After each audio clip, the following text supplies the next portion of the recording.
Clarice Lispector é uma rainha da literatura brasileira e por isso, em sua homenagem, A Hora da Estrela, a sua obra mais famosa e influente, se tornou o tema de hoje do canal. Para você que quiser conhecer a história sem ler o livro, que por acaso é uma experiência rápida e ótima de apenas 100 páginas. Mas independente disso, vamos resumir a história e dar minhas opiniões sinceras sobre. Eu sou Jonathan Rock, um fã de literatura, cinema e animes, um nerd no geral, então se gostar do meu conteúdo não se esqueça de dar uma olhada em mais da literatura presente no canal e se inscrever. E vamos falar sobre A Hora da Estrela no vídeo de hoje aqui do meu canal, O Historiador. Em A Hora da Estrela, Clarice Lispector faz uma narração como se fosse o autor fictício Rodrigo S.M., contando sobre a personagem que criou, uma mulher referenciada inicialmente apenas como a nordestina.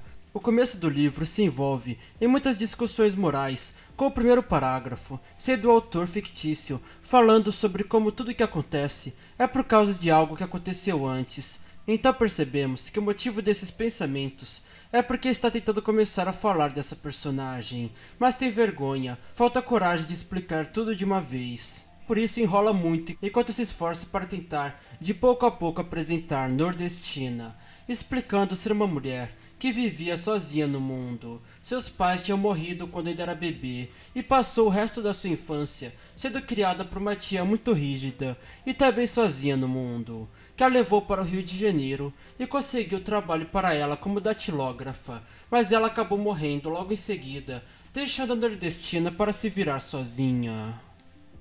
Para ela era muito difícil, ela não tinha educação básica, sabendo apenas usar as teclas da máquina de escrever para passar as palavras escritas à mão do seu chefe para as palavras impressas, mesmo que muitas vezes não entendesse o que significavam. Fazendo esse trabalho até mesmo muito mal, com o trabalho profissional mais básico que uma mulher da época poderia ter, e sem um marido para dividir sustento, ela era extremamente pobre, trabalhando o dia inteiro e voltando à noite apenas para dormir num quartinho, dividido com outras 5 trabalhadoras solteiras num canto pobre da cidade. A nordestina ganhava tão pouco que era até mesmo normal ficar comendo pedaços de papel para matar a fome, ao invés de gastar com comida, que normalmente se alimentava apenas dos petiscos mais baratos de um pequeno boteco.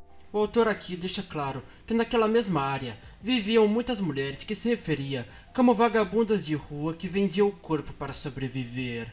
Mas a nordestina nunca faria isso, porque era tão indesejável que nenhum homem sequer a olharia, quem dirá desejaria. Extremamente magra, com manchas na pele, sem nenhum sinal de feminilidade, e até mesmo costumava estar com mau cheiro. Ela era literalmente uma criatura a qual ninguém se importava, nem mesmo suas colegas de quarto, que quando não estavam trabalhando, estavam cansadas demais para se importar com a existência dela. Ela também não puxava conversa com ninguém, porque nunca tinha nada a dizer. Vivia uma vida de desejos sexuais e amorosos, completamente reprimidos pela vergonha da própria existência. Uma pessoa que se desculpava até por ocupar espaço, e como entretenimento, apenas ouvia um pequeno rádio ou recortava anúncios. A nordestina era uma mulher que só tinha o amor do escritor solitário que a criou como sua personagem. Porém chegamos à história principal, aquela descrita pelo escritor fictício como aquela vez em que a nordestina encontrou o mais próximo de um namorado que ela já teve. Um dia, aleatoriamente, no meio da rua, ela teria trocado olhares com um homem, porque ambos notaram automaticamente serem ambos nordestinos, perdidos no Rio de Janeiro, e por isso ele a chamou para passear, com os dois conversando bastante dia após dia. Nesse momento, a nordestina revelou que seu nome era Macabea, e o homem era chamado de Olímpico de Jesus, sobrenome dado àqueles que não têm pai para herdar o sobrenome. Ele era um convencido que dizia que se tornaria deputado, e ela ficava maravilhada em ouvir suas ambições. Na verdade, todos os discursos dele demonstravam um homem ignorante, malandro, antiquado, machista e toda a definição do que hoje chamamos de macho escroto, porém que ele se denominava de cabra safado.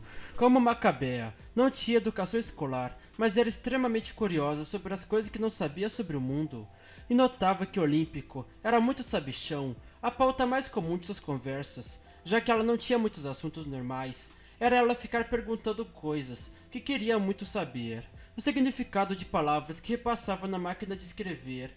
Achava bonitas, mas não sabia o significado, e muitas dúvidas sobre o mundo, que criava principalmente pelo que escutava na rádio, e nunca teve ninguém para perguntar. Olímpico, que era extremamente ignorante em não saber e nem querer saber, mas convencido de se fazer de sabichão, escondia sua falta de conhecimento, ofendendo a falta de conhecimento dela. Entre as muitas dúvidas dela, se ela perguntasse o significado de uma palavra, ele arranjava uma forma de insinuar que ela não sabia aquilo porque era burra, e assim escondia o fato de que ele mesmo não sabia e não se importava. Macabea, ingênua como era, por nunca ter conhecido os podres de outras pessoas, acreditava em tudo que ele falava. Considerava que a culpa de suas dúvidas era dela, realmente por ser burra o suficiente para não entender. E agradecia a sorte grande por poder ter a companhia de alguém tão sabichão quanto ele. Como ela nunca teve conversas com outros homens, não tinha nenhum comparativo para perceber o quão tóxico ele era, gostando de conversar com ele, simplesmente por ser a primeira vez que tinha atenção de alguém, sem perceber que era uma atenção ruim. Até o dia que Olímpico, completamente desinteressado nela, conheceu a colega de trabalho dela, uma carioca de nascença, com uma boa família presente, e não pensou duas vezes antes de deixar Macabea de lado e começar a namorar com a outra, já que teria uma vida garantida com ela. Macabea entendeu muito bem que foi rejeitada por ser uma pessoa ruim e seguiu com sua vida, voltando a aceitar sua realidade que vivia sozinha e devia agradar a si mesma ao invés de agradar alguém. Nesse ponto da história, é incrível a sensação que o texto causa no leitor, não só de pena da realidade dela, mas de amor de achar a coisa mais fofa, a ingenuidade e inocência dela, onde nem percebe que os errados são os outros à sua volta. O texto causa uma sensação imensa de se desejar um final feliz para ela. Enquanto se esforçava para se sentir bem consigo mesma, até sua colega de trabalho, que agora namorava Olímpio, tentava ajudar nisso de todas as formas possíveis, incluindo uma vez a recomendou uma cartomante, dizendo para Macabea que sua vida melhorou muito depois de uma sessão com essa cartomante, e até mesmo emprestou dinheiro para Macabea ir para uma sessão. Enquanto ia se encontrar com a cartomante, Macabea notou algo. Mesmo que ela visse vidas melhores que a dela, ela nunca pensou na sua vida como ruim ou se lamentou de algo. Era ingênua demais para perceber as desgraças.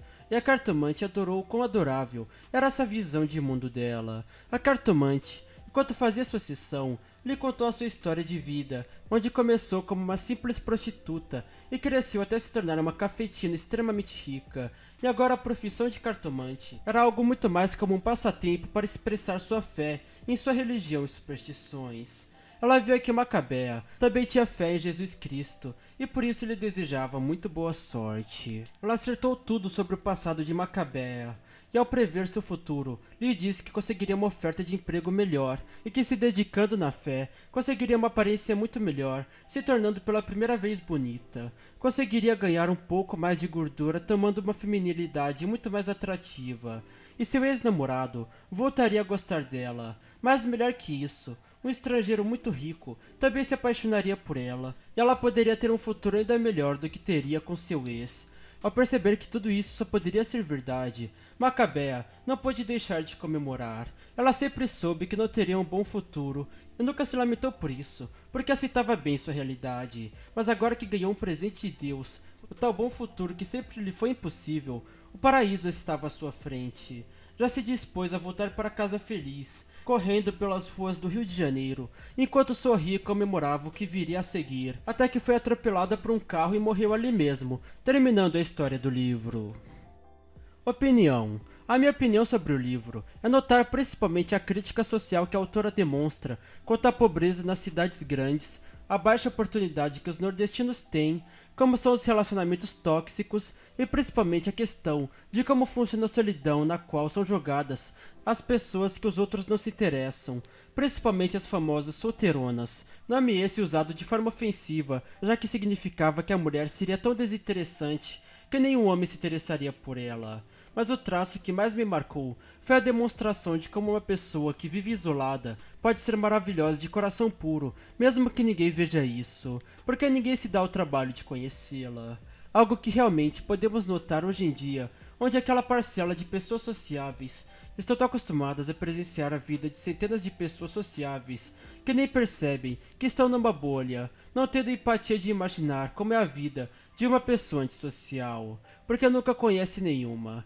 E essa pessoa antissocial, no caso Macabea, que está interessada apenas em agradar a si mesma, às vezes tem muito mais a oferecer, e só não é amada por ninguém conhecê-la mesmo. Então, eu tenho uma playlist inteira de literatura brasileira para fugir um pouco da literatura estrangeira, que é o que mais falo, principalmente porque não tem tanta fantasia, terror e ficção científica nos clássicos do Brasil. Mas como de vez em quando falo sobre, você pode dar uma olhada para conhecer uma coisa ou outra, incluindo também seu escritor, e ficaria muito feliz se você desse uma chance para o meu livro O Senhor das Pedras. Obrigado por dar uma olhada nos meus vídeos de literatura e espero vê-lo nos próximos vídeos aqui do meu canal, O Historiador.